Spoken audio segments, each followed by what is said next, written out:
시편 137편은 비탄시에 속합니다. 시편 150편 가운데 어찌 보면 가장 가슴 아픈 시편을 꼽으라 그러면 시편 137편이 됩니다. 배경은 바벨론의 포로로 잡혀갔던 사람입니다. 그래서 1절은 우리가 바벨론의 여러 강변 거기에 앉아서 시온을 기억하며 울었다. 아브라함의 고향이었던 갈대아 우루, 그리고 유브라데스 강, 그 바로 갈대아 우루 가까운 곳에 니프루, 이렇게 작은 지류들이 있는데 그발강, 이곳에 포로로 잡혀간 사람들이 집단 수용이 돼서 거기에서 70년을 살게 됩니다. 그런데 거기 앉아서 시온을 기억하며 울었다. 이 집에서 기도하고 울면 바벨론 사람들이 시끄럽다고 야단을 치니까 하나님의 은혜가 흐르는 강으로 나갔고 강물 소리에, 그리고 버드나무 소리에 울음소리가, 탄식소리가 묻혀버리는 거예요. 그래서 강변에 앉아서 시온을 향하여 시온을 그리워하며 우는 겁니다. 몰랐어요. 예루살렘에 있을 때는, 성전에 가서 하나님을 예배할 때는 몰랐어요. 그런데 예루살렘에서 먼 곳까지 포로로 끌려왔고 성전은 불타고 무너졌다는 이야기를 듣고 와서 알았어요. 예루살렘이, 성전이 얼마나 소중한 곳이었는지, 그동안 우리가 하나님께 받았던 사랑을 얼마나 무시하고 없이 여겼던지, 그것을 그제서 안 거예요. 그래서 가슴을 치고 탄식하며 웁니다. 수금이라고 하는 악기는 이스라엘 역사 속에서 하나님을 찬양하는 예배에 가장 먼저 등장한 악기가 수금입니다.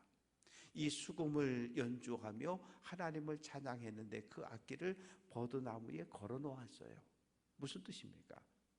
이방 땅에서, 이방 민족들 앞에서 하나님을 찬양하는 노래를 더 이상 부를 수 없게 됐다는 슬픔입니다. 바벨론 사람들이 조롱합니다. 3절 말씀 보면 우리를 사로잡은 자가 우리에게 노래를 청했다. 우리를 황폐하게 한 자가 기쁨을 청하고 자기들을 위하여 시온의 노래 중 하나를 노래하라.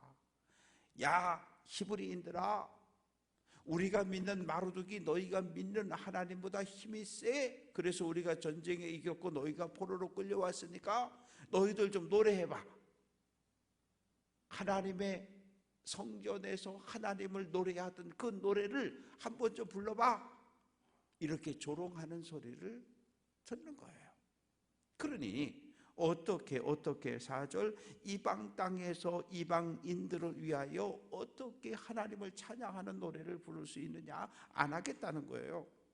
예루살렘에 내가 너를 잊을텐데 내 오른손이 그의 제주를 잊을지어다. 이 수금을 연주하는 이 오른손이 더 이상은 연주하지 않겠다는 거예요. 왜? 이방 땅에서 이방인들의 조롱을 받으면서 그렇게 지금 고통과 괴로움 중에 있습니다. 또 6절 말씀에도 내가 예루살렘을 기억하지 아니하거나 내가 가장 즐거워하는 것보다 더 즐거워하지 아니할진대 내 혀가 내 입천장에 붙어라. 찬양하지 않겠다, 노래하지 않겠다는 거예요. 그러나 사실 시인의 마음은 찬양하고 싶은 거예요.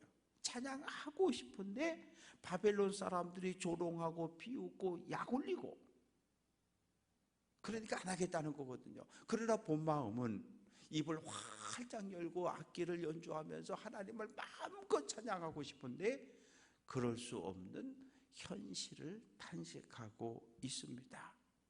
이제 7절부터 9절까지 말씀 속에는 하나님의 심판을 구하고 있어요.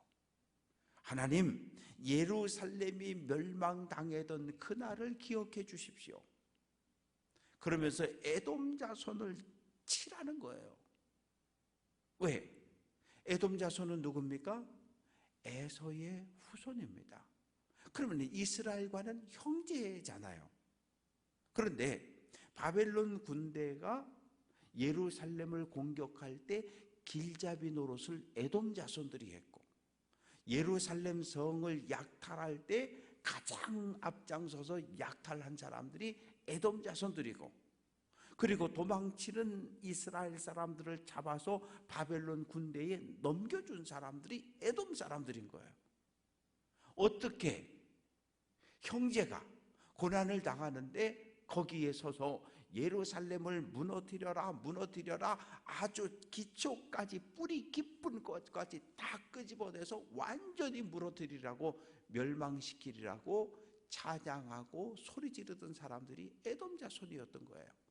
그러니 하나님 그들을 심판해 달라는 거예요. 그러면서 8절, 멸망할 딸 바벨론아. 성경에 등장하는 모든 도시들은 여성 명사입니다.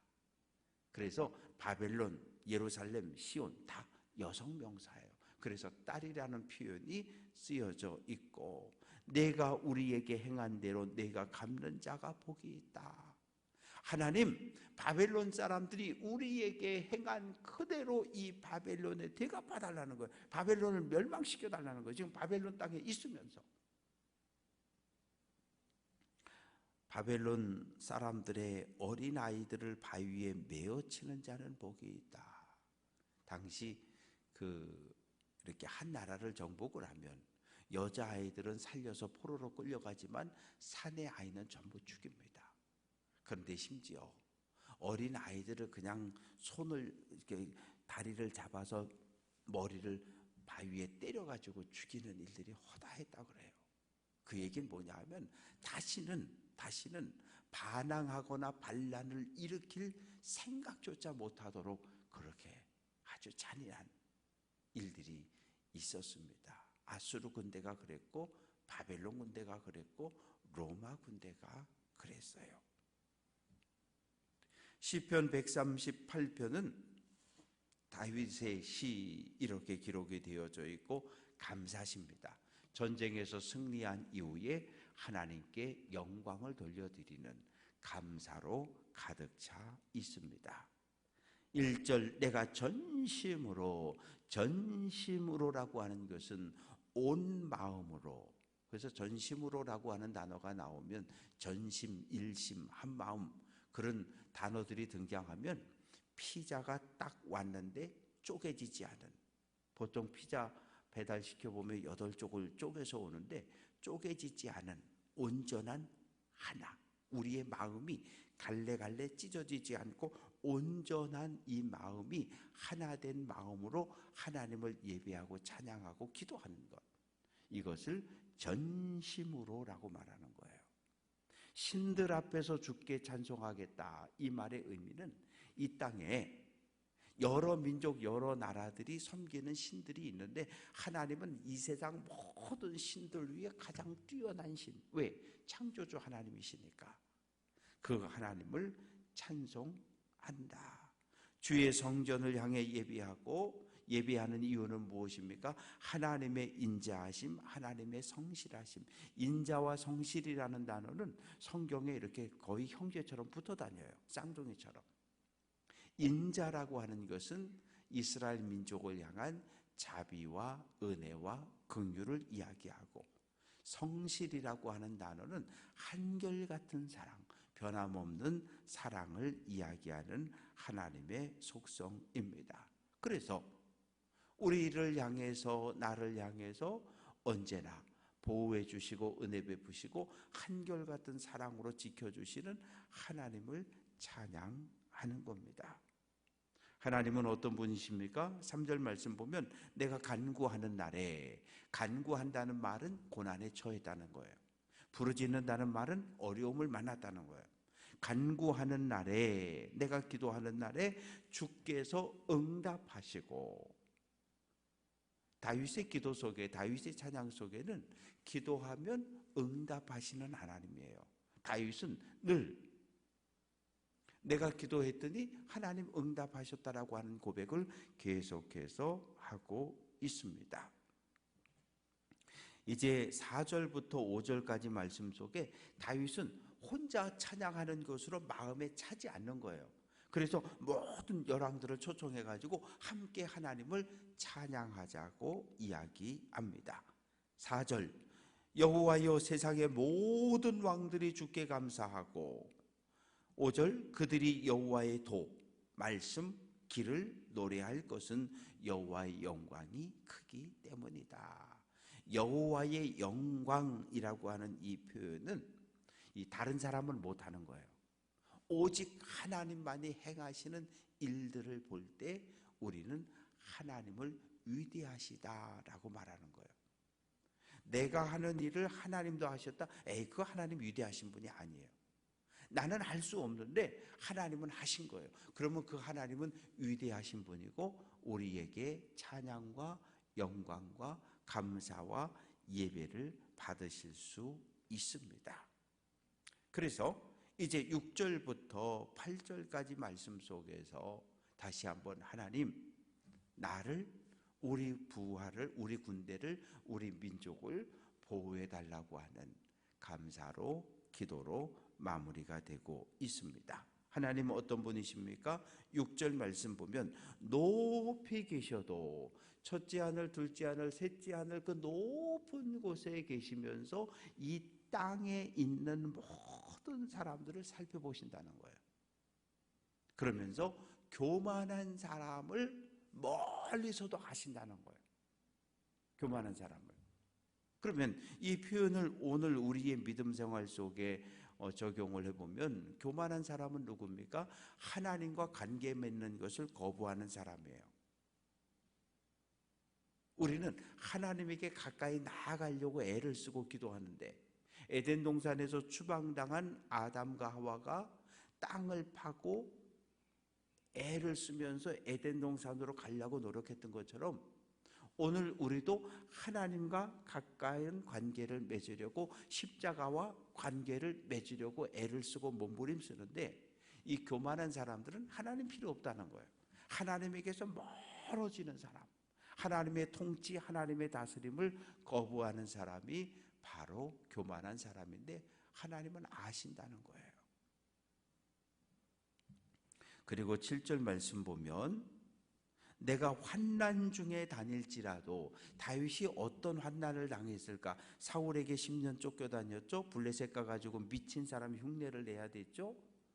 그리고 또 시글락에 있을 때 이 가족들이 전부 끌려가는 수치를 당했죠. 모압, 암몬, 에돔 주변 나라들과 계속 전쟁을 벌였죠.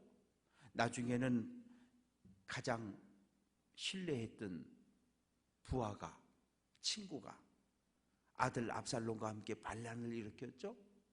다윗은 70년을 살아가는 동안에 참으로 많은 고난과 어려움을 겪었던 사람입니다. 내가 환난 중에 다닐지라도 주께서 나를 살아나게 하셨다. 살아나게 하셨다는 말은 구원하셨다는 거예요. 보호해 주셨다는 거예요. 하나님의 생명싸개 안에 다윗의 생명을 보호해 주시고 지켜 주셨다고 고백을 합니다. 그리고 많은 대적 원수들이 달려올 때 손으로 막으셨고 오른손으로 나를 구원하셨다. 이렇게 하나님을 찬양합니다. 그러면서 8절 말씀 속에 하나님은 여호와께서 나를 위하여 보상해 주시리이다. 이 말은 내가 하나님을 향하여 믿음을 지켰으니 하나님께서 나의 삶을 축복하시고 내 삶을 보호하시고 지켜주실 것이라고 하는 간절한 기도를, 감사를 담고 있습니다. 그러면서 마지막으로 여호와여 주의 인자하심이 영원하오니 주의 손으로 지으신 것 나를 버리지 마옵소서. 하나님의 자비, 하나님의 은혜는 영원하오니 나를 보호해 달라고 호소하는 것으로 찬양을 마치고 있습니다. 시편 137편은 과거에 경험했던, 아니 오늘까지 겪는 어려움 속에서 하나님을 향해서 부르짖고 탄식하는, 오늘 우리들의 삶 속에도 우리가 하나님 앞에 나와 가슴을 치면서 금식하며 대굴대굴 굴러가면서 하나님께 우리의 가슴을 열어 탄식하며 부르짖을 때 있잖아요. 그리고 대적들이 경제적인, 물질적인 인간의 관계가 깨지고 때로는 질병에 의해서 억눌리고 짓밟혀서 고통당하는 가운데 하나님께 부르짖을 때도 있잖아요. 그럴 때도 우리가 가지고 있는 믿음은 무엇입니까? 우리가 기도하면 하나님이 들으시고 응답해 주신다고 하는, 우리의 간절한 기도에 하나님 응답해 주신다고 하는 믿음을 가지고 우리가 기도합니다. 바라고 소망하는 것은 하나님은 하나님의 형상대로 창조한 이 땅의 모든 하나님의 백성, 하나님의 말씀에 순종하는 삶을 살아가기 원하는 하나님의 자녀들을 보호하시고 지켜주시고 인도하심을 확신하고 오늘 한 날도 믿음의 길을 잘 달려갈 수 있는 귀한 성도들 될 수 있기를 주님의 이름으로 축원합니다. 기도하겠습니다.